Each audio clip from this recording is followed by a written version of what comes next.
Mankind is creative, instinctively. No animal is creative. Only mankind, only the human mind is creative. Living life processes are creative. Life is creative, but it's not consciously creative. Even the inanimate world, so-called, is creative. The evolution of the stars, the evolution of the stellar systems, is a creative process. But the difference is man, individually, is creative. And it's the willful creativity by man which is going to shape the future of the solar system and beyond. We're looking to that. In order to realize the objectives which stand before us now, we have to give mankind a new mission, mankind as a whole. The mission is typified by the idea of the Mars colonization. This requires us to make the kind of changes in terms of scientific progress which are needed for mankind's future existence. We have many problems on this planet, and we cannot solve those problems extensively without going into a development of the solar system as a habitat of mankind. We're on the edge of doing that scientifically. There are many scientific discoveries yet to be made which will make it possible to act for man's colonization of Mars. But that will be for some time to come.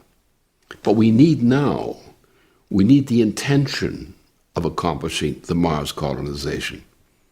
We need to educate and develop generations of young people who will be oriented to that kind of mission.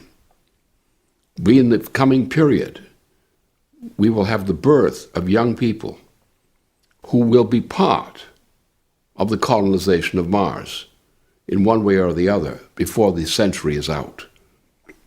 We need to give mankind a sense of purpose, of developmental purpose, not only throughout the planet, but through the influence of Earth on the adjoining regions of the solar system and beyond.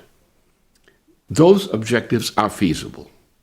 There are admittedly many problems to be solved, scientific problems, which are not yet resolved. We have many questions. But essentially, we know this is feasible. We know this should be feasible within 2 or 3 generations. What we have to do is to give to people who will be the grandchildren born now, to give them something to realize. When we're dead and gone, they will be there 3 generations from now, 4 generations from now. They will be the people who will actually colonize areas beyond Earth itself.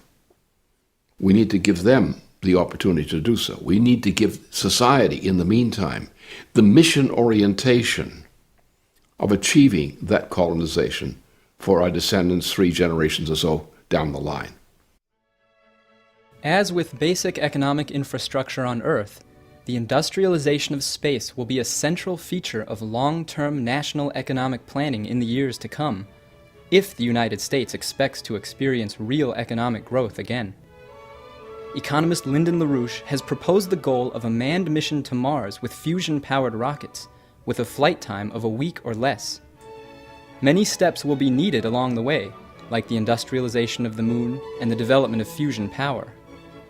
But these will be markers of a more profound achievement, the transformation of human culture, from the idea of an Earth-bound species to one expanding its activity throughout the solar system and eventually the galaxy beyond. The purpose of space exploration is not conquering real estate or looting raw materials for Earth.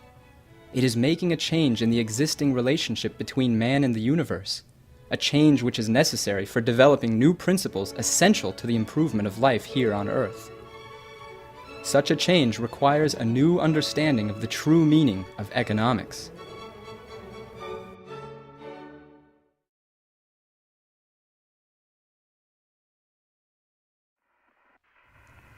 When you look at the historic pictures of Aldrin and Armstrong beside their lunar craft, the concentration of energy in these 2 humans is incredible compared to the energy that it took to build their vehicles and carry them to the shores of a new world.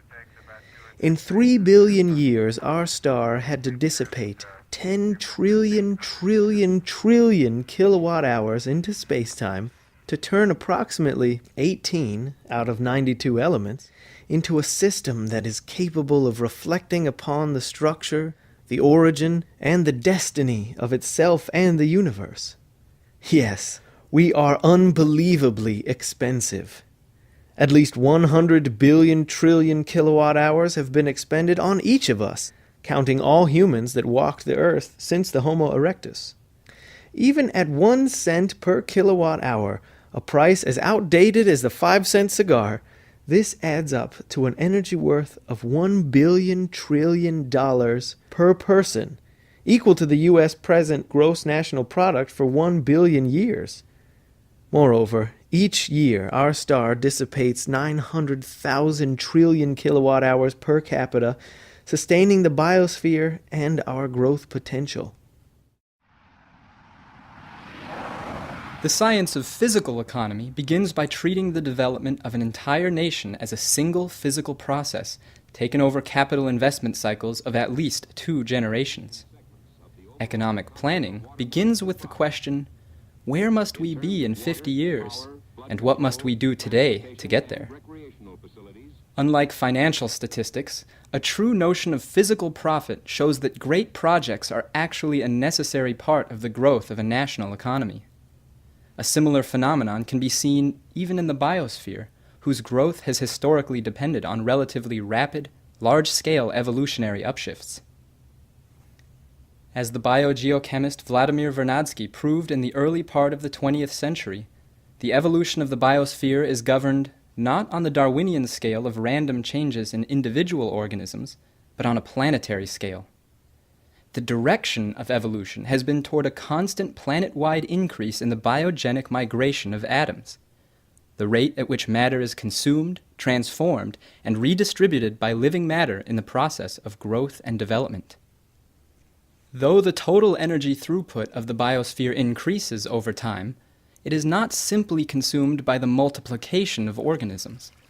The history of the biosphere is punctuated by the increase of energy flux density, through the evolution of more efficient technologies to concentrate and utilize such energy as a means to accomplish more biogeochemical work, as in the case of photosynthesis in plants, or the concentration of higher functions in a complex and energy-intensive central nervous system in mammals.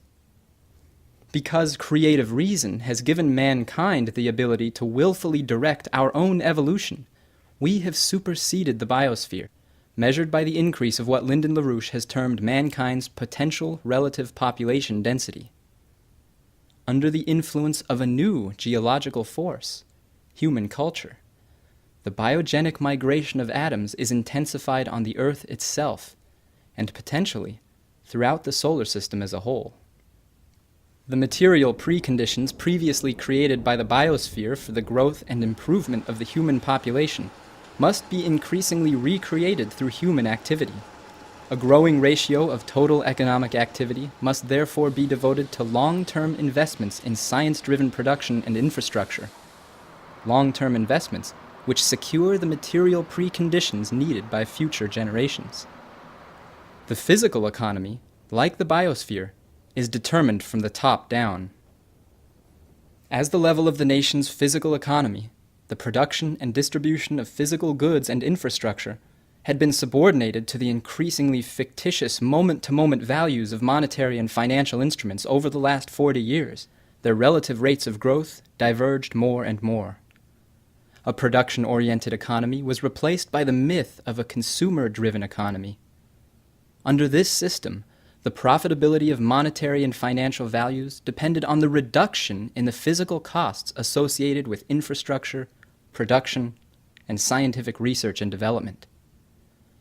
Without the necessary inputs represented by such physical investment costs, which create the potential for future growth, the system has collapsed. Cost-cutting policies which aim to save money turn out to be the most costly. Yet, as a sovereign nation, the United States has the authority to issue long-term credit against the expected value of future gains in national wealth.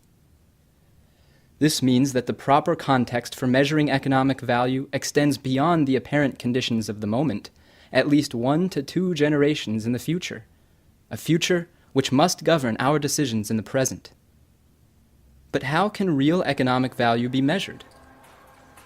Under the crude pluses and minuses of the monetarist accounting of British free trade theory, money is treated as what is known in physics as a scalar number. Its value only changes by more or less, despite the fact that new discoveries qualitatively change the physical economic values being measured.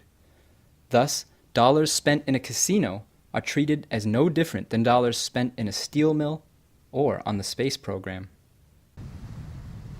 The American system of political economy is based on the foundation of physical economy, placing national priority on agriculture, industry, and infrastructure. David Lilienthal headed the Franklin Roosevelt administration's Tennessee Valley Authority, a major public works project for water management and power generation built during the Great Depression. He wrote about the importance of the TVA for raising the productivity of the region and the country through the new economic dynamic it created. The cost of such development work is recorded on TVA's books, in the accounting terminology, as a net expense. But the benefits appear on the balance sheet of the region and of the nation. And, as with public improvement expenditures generally the country over since the days of Henry Clay, it was anticipated that such expenditures would be repaid to the taxpayers not directly in dollars, but indirectly in benefits. Today, the nation's space program is potentially the most powerful engine for producing such benefits. A fusion-powered Moon-Mars colonization program will involve major long-term national investments, drawing on a skilled labor force that has largely disappeared, technologies that don't yet exist, and knowledge that has yet to be gained. Rather than an incremental approach, this points to a science driver mission to rapidly develop the needed skills and technologies to tackle multiple problems at once, problems which touch on fundamental areas of knowledge. What will we need to perfect manufacturing and food production in space? What are the biological effects of extended missions beyond Earth's gravitational and magnetic field? How rapidly can we bring thermonuclear fusion online? A science driver program, in the words of John F. Kennedy, serves to organize and measure the best of our energies and skills. Where those skills are lacking or non-existent, we will create them. As Franklin Roosevelt proved with the Depression-era Civilian Conservation Corps, legions of unskilled, poorly educated young people can be inspired to a national mission and trained with the means to accomplish it. To put it in the words of Alexander Hamilton, writing in his 1791 Report on Manufactures, to cherish and stimulate the activity of the human mind by multiplying the objects of enterprise is not among the least considerable of the expedients by which the wealth of a nation may be promoted. During recent years, rocket scientists were hired by Wall Street to design the complex financial instruments that we now call toxic waste. Under the Moon-Mars mission, rocket scientists can go back to designing rockets. Raising national expenditures in education, research and development, and high-technology infrastructure raises the total physical cost to the economy. But concentrating those costs in investments in the improvement of the productive process, through new skills and higher technologies, through a higher capital intensity, reduces the physical cost per capita and leads to a greater physical profit for society as a whole, the only form of true profit in economics.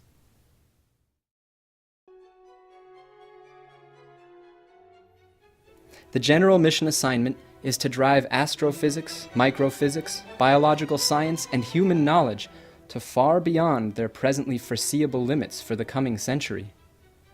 By working in space and on Earth simultaneously for these coordinated breakthroughs and discovery of new principles, by the time we establish the first science city colony on Mars, we will have revolutionized science and economy on Earth many times over. Because of the physical economic payback to the nation, such a seemingly expensive project actually costs nothing.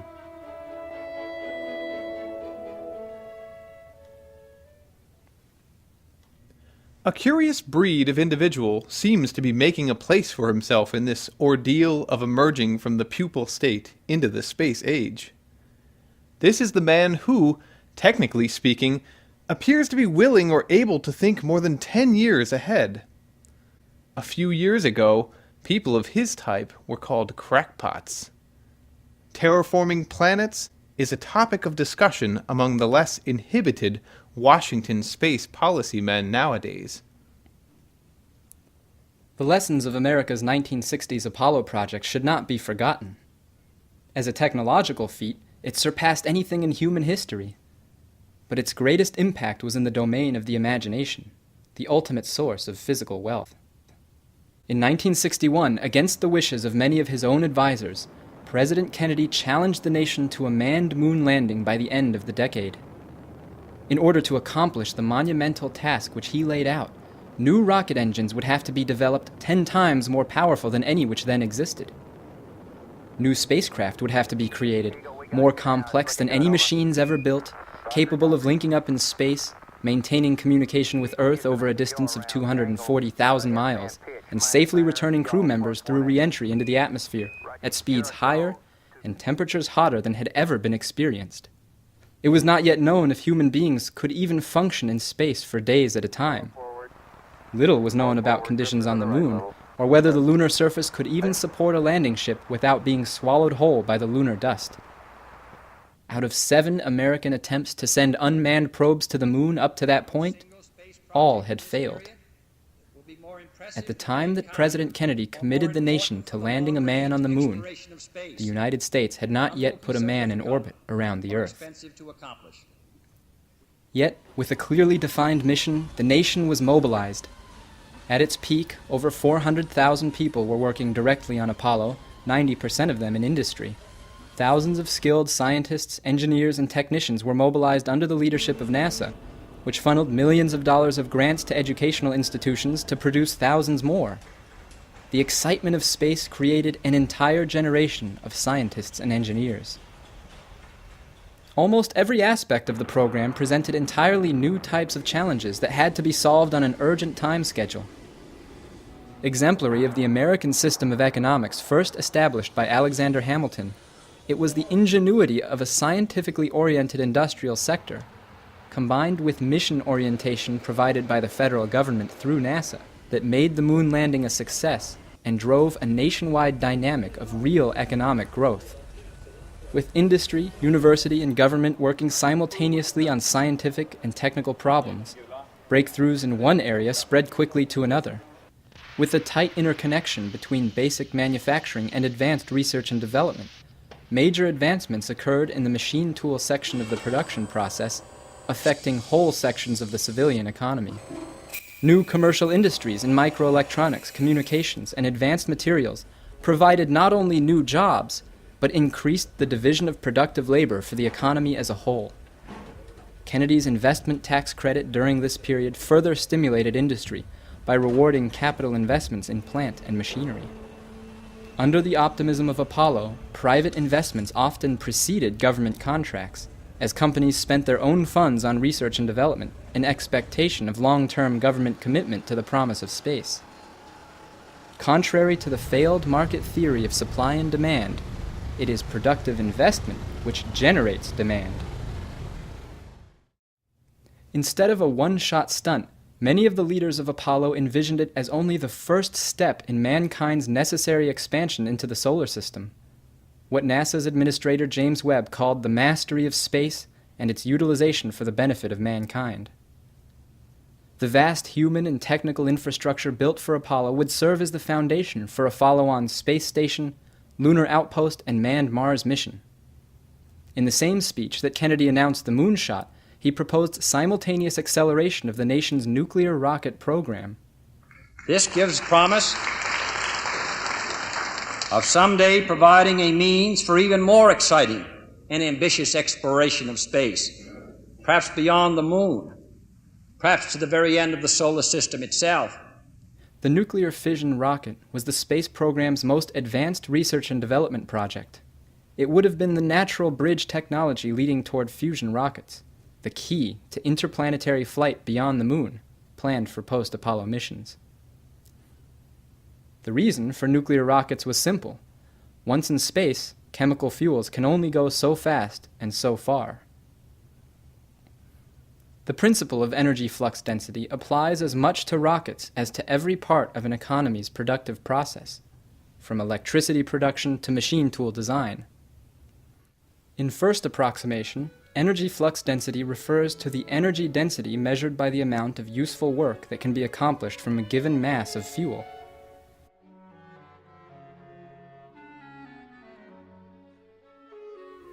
With the discovery of an entirely new physical principle, in the form of nuclear fission, we gained not only an increase in energy density, but a change in the transformative power of the process itself. Nuclear fusion is the next necessary step in mankind's mastery of nature. Today's experimental fusion reactors are designed to use powerful magnets or lasers to fuse deuterium and tritium, the heavy isotopes of the lightest element, hydrogen. When fused at temperature equivalents of 100 million degrees, most of the energy produced is in the form of electrically neutral particles which cannot be directly controlled. But in a reaction of helium-3, which can be mined on the moon, and deuterium, which is abundant in seawater, almost all of the energy is produced in the form of highly energized, electrically charged particles which can be controlled with magnetic fields, meaning almost all of it can be utilized.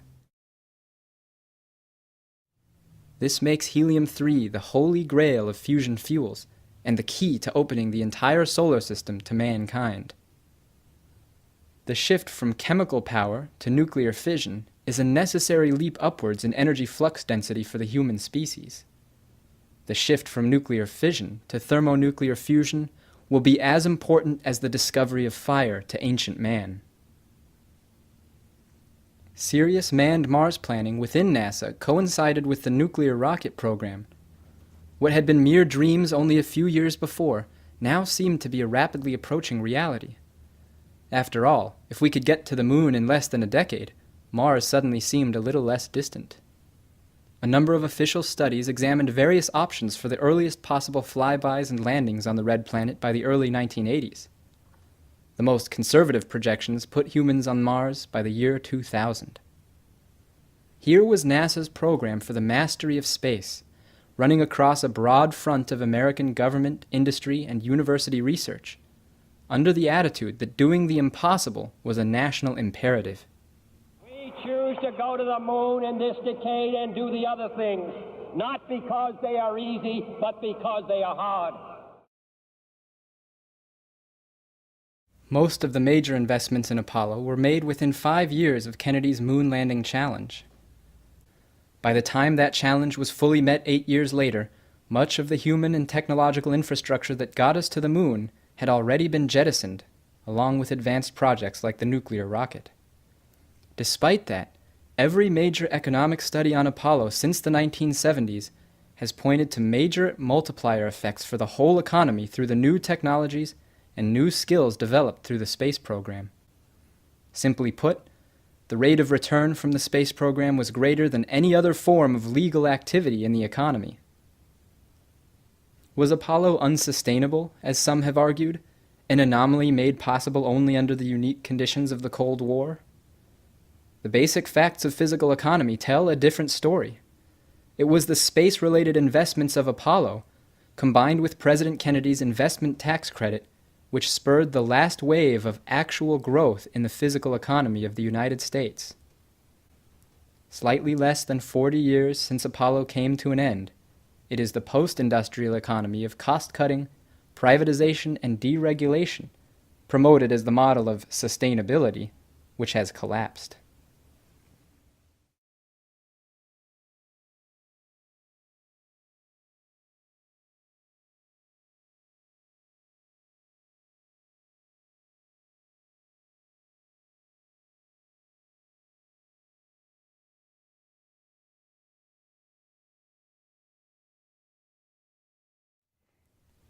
There has been almost no case in which an observatory or probe sent into space has not provoked the discovery of some new paradox in our understanding of the universe. Recent observations have redefined our knowledge of the heliosphere that shrouds the solar system, have shed new light on the nature of Earth's magnetosphere, and confirmed the presence of water on our moon.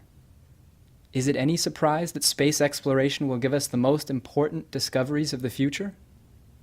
The solar system let alone the whole universe, is crowded with astrophysical and other anomalies just waiting for our prying minds to engage them.